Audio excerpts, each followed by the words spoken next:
All right, welcome back, Mr. J. Round 2, not 3. Yeah.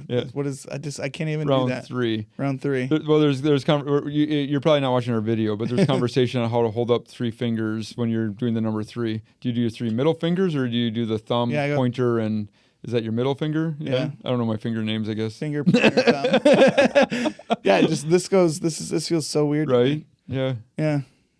German 3. Yeah. American 3. Whatever. Right. But welcome back. Sign language. Thank you. This is round 2 with you this time. So thank you for, again, joining the studio. We appreciate you being here and taking the time and talking some cool leadership stuff with our team. Woo woo. Woo woo. Yes. If you did not catch last week's episode, Eric and I introduced some awesome values to the organization. We are going to be humble, hungry, and smart. And that's it. That's all I'm going to be. That's all we're going to be. That's all I can be. But I'm really excited to see the values start to infuse into the organization, and they already kind of have based on our last conversation. So, I just want to kind of continue the conversation about how these values can influence, the organization and our teams. Perfect. I'd love to talk about that too. And so I kind of want to dive into the hidden cost of being mediocre. Yeah. Well, and I absolutely love the fact that we're going to transition it into mediocrity or out of mediocrity or whatever that kind of looks like. But it's amazing how values can lead to results. And it's a matter of how do we talk about our values to lead for results. And organizationally speaking, we've been in flux a little bit as far as growth opportunities and some divestitures and stuff like that. So we've had to be very smart about our values, right? We've had to be very, if you're looking at humble and smart, we had to be humble enough with all the growth opportunities. We had to be humble enough to know that we're growing and that we might not be the best right now. We had to be humble enough to realize, okay, some of the stuff that we did do isn't going to work, right? Like we had to, because before, we ranked top all the time. Like it was like, I'm not being humble. I'm just like saying how it is. But I think what this transition taught us and what some of the teams taught us is what worked then maybe won't work in the future. So we can't settle in that capacity. We have to look to do things different. We have to be a little bit more humble about our where we came from. Isn't that crazy? Just a couple like the organization's still the organization. Yep. And adding teams and adding all these other awesome people just gets us to level up once more. Like you said, what worked today is not what worked for, was it 38 restaurants isn't going to work for 43. Yep. And vice versa, whatever. Or 43 might not work for 43. Yeah. You know? That's true. So the fact that 6 months of this kind of flux area has really allowed us to figure out what it is. And I think we found it, and it's hungry. I think hunger is playing a big role in this because we did focus on humble and smart and being emotionally smart around our people. We had to have a lot of good conversations around the foundation of who we are and the expectations. But during those conversations, we realized, and I think as an organization, we're realizing that without hunger, you'll never get the results you want, which has kind of led to a lot of our mediocre results. Which wasn't a bad thing because we're identifying where that was and what we're going to do about it. But I think just the hidden cost of mediocrity, right, is really showing up when, at least for our organization, when we didn't necessarily talk about having that hunger. So I'm excited about talking about that because, to your point, nobody's going to want to walk in and be like, I can't wait to be average today. I'm sorry, I'm going to steal it because you can say it too. No, Riley. you did. It's okay. Go ahead. I can't wait to be average today. Yeah. But it's nobody really thinks that. Yep. And if they do, then that was a mishire. Probably, right? But I remember kind of saying some of those same things over the years, like, I can't wait to fail today. Like, you have employees coming in, like, oh, I can't wait to, like, get in an argument. I can't wait to fight this guest. I can't wait to not show up. Like, people aren't generally wired that way. No. And I love the fact that, like, now we can label that as a mishire, right? Like, we've grown as an organization where we now know that that's not acceptable. And the more we accept it, the more it leads to mediocre results. It's death by 1,000 paper cuts. Yes. Right? Every time we allow this, every time we allow those little paper cuts, right? And you might think differently, but every time we allow that like we're slowly dying inside. The mishiring, I'll get to it later, but fully intending that you're not going to get to it later. Or you have a well intention, but you don't. maybe. I forget stuff. Or just the things that you walk past. All of those are those little paper cuts that slowly degrade and set us back to our standard, which is not. We don't want that to be the standard. We're looking for Hungary, right? For hunger. Yeah.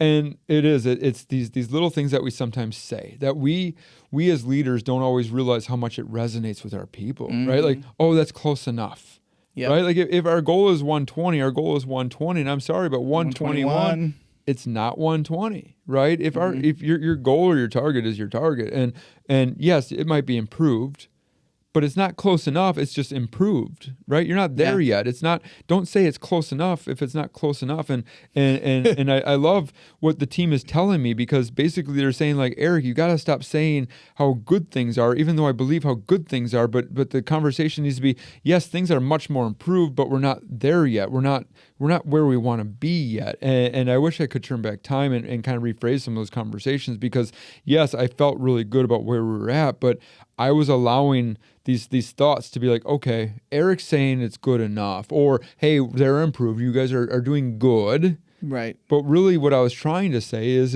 we're improved. Yeah. That's what I was trying to say. Like, we're improving, but we need to be more hungry, to your point. Right. So. Well, and the close enough just reminds me of like golf, right? Sure. You get it on the green and then you go to, short putt, and then you're like, what do they say within the club? Do they still do that? You just pick it up? No. Oh, man. I mean, yes, but no. Within as long as it's like within 100 yards, I pick it up. Like, I was going to hit it. Yeah. But no, it's just like, but it's not. Nope. You didn't get that ball in the hole. The ball didn't go in there. You picked it up and said close enough. Yeah. We grew up saying horseshoes and hand grenades. I don't know if At you golf? ever heard that one. No, like if it's close enough, like it's good enough. It's horseshoes, gotcha. right? Horseshoes, you can be close and still get some points. And hand grenades, right? Like, let's maybe not go that route, but hand grenades can be closed and you're good enough. Yes. But we're hungry, right? Yeah. We're not talking close enough. Yep. We're talking we're hitting it and exceeding it and continually leveling up. Yep. The issue is we don't call it out, so it allows for the mediocrity to slowly creep in, which is where the paper cuts start coming in. Yep. Right? Oh, they've got a lot on their plate. They right, like we almost as leaders, and I go down this hole once in a while too. Like, I got to pull myself out of it once in a while. So like, if you're in it, it's okay to be in it, but find a way to pull yourself out. But I mean, we all get there. Hey, they've got a lot. They've got this. They've got all of these things, all of these headwinds going against them. Sure. Right? So we start making excuses for our team. And that's what becomes the problem. Instead of having better communication around our expectations, we start making excuses instead of, hey, saying, Riley, like, let's talk, but ultimately the goal is 120. So what can we do to support each other to get to that goal? So I think just you lower the bar for everybody. Yeah. You ultimately are just lowering the bar and saying, you're going to find ways to say, okay, well, if Riley's not hitting it, why should I hit it? Right? You're going to find something you're going to find some way to feel okay with yourself. Yeah. And that's I mean, think about our other value, humble. Like, if you're trying to make yourself feel better, in my opinion, that's going against being humble, because being humble is being okay with those failures or being okay with those setbacks. Yes. Right? Like, they sure are. Like, don't make excuses. Just keep going. Yeah. And it's true. It's just it also creates more stress, whether it's now or in the long term, right? Like, you go and, like, our team is probably stressed out a little bit right now, right? From us organizationally saying, hey, we want to be hungry, right? Like, that's going to create some stress. You just said it. It's a switch. Yeah. Right?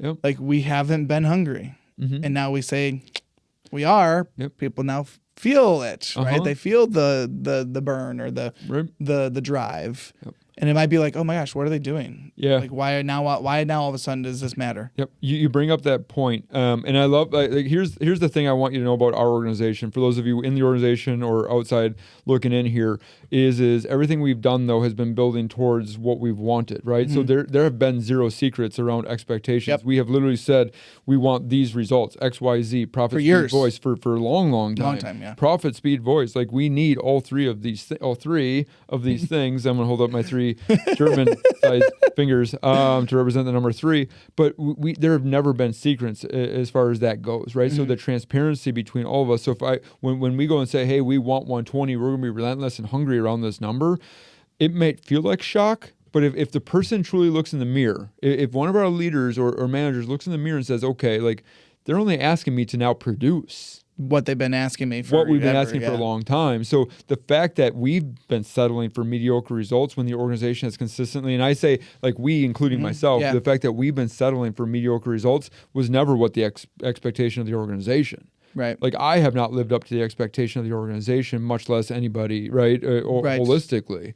So this is not new news. So I would really strive people to go and say, okay, how do we communicate expectations so that way they know what mediocre looks like versus what success looks like. So, and you just said the communication. Yep. You know, the crew people, you know, that are awesome in helping us hit these goals. Do they know on your shift that you run every week, lunch Fridays, does that team that works with you know what the expectation is? And do they know that you're being hungry or that we're being hungry? Yep.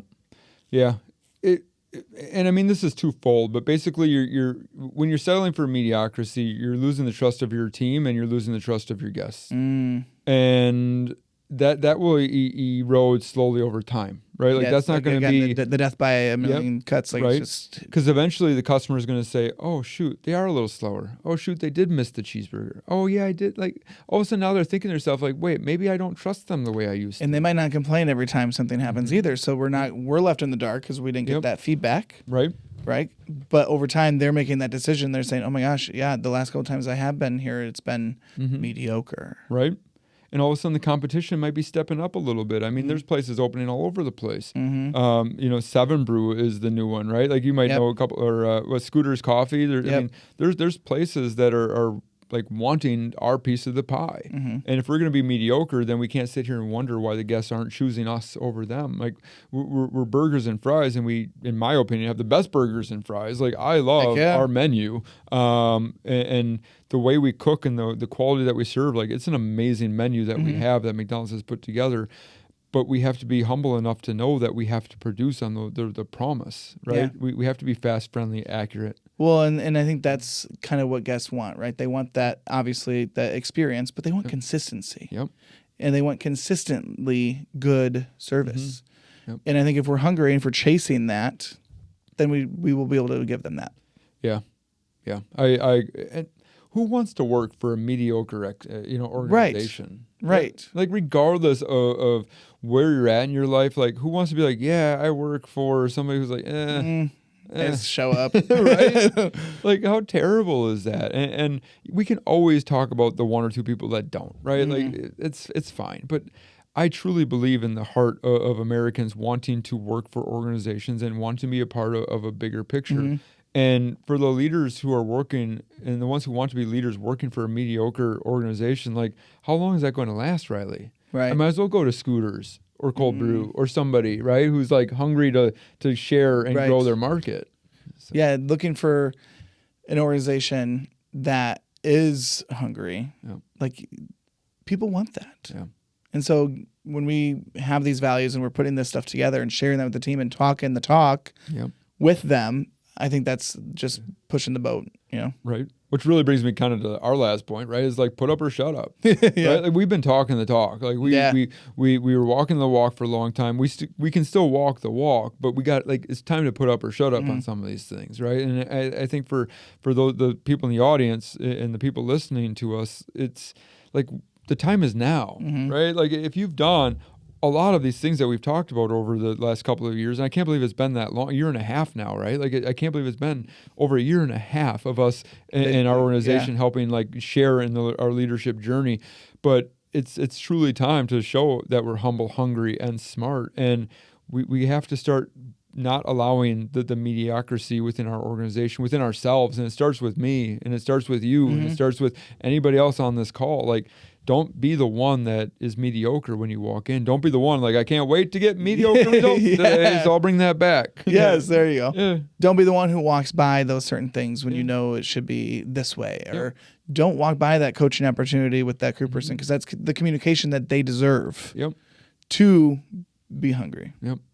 And the best leaders people listen to. Like I was in this restaurant where one of our senior general managers, who's just doing a tremendous job, Jamie, I went to her restaurant. She's only been there for a couple of weeks. And I walk in there, man, and like, I was talking to her, and all of a sudden I start hearing somebody like, "You can't take her," and then somebody else is like, "No, you can't take her." Like one leader can make a huge difference for this team that wants to learn, because she's so good, she's so smart with people, and she's so hungry, and she's so humble, and the energy that gives to her entire team. Like I walk into this restaurant, and it's a completely different restaurant with the same team. Oh man, just the same exact people. Crazy. It is so like. You think it's crazy, and it's like, and then it's just like, it's so easy. Like, Jamie, what are you doing? She's like, being myself, being an authentic leader, being a people person. I'm helping explain the whys and being me, right? Like it's amazing how leaders can transform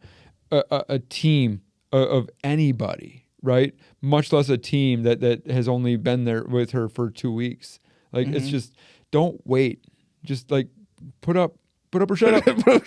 Start walking the walk. Yes. Right? Like I wish I could just like shake you sometimes and say, go do. I'm with you on that one, Eric. Yeah.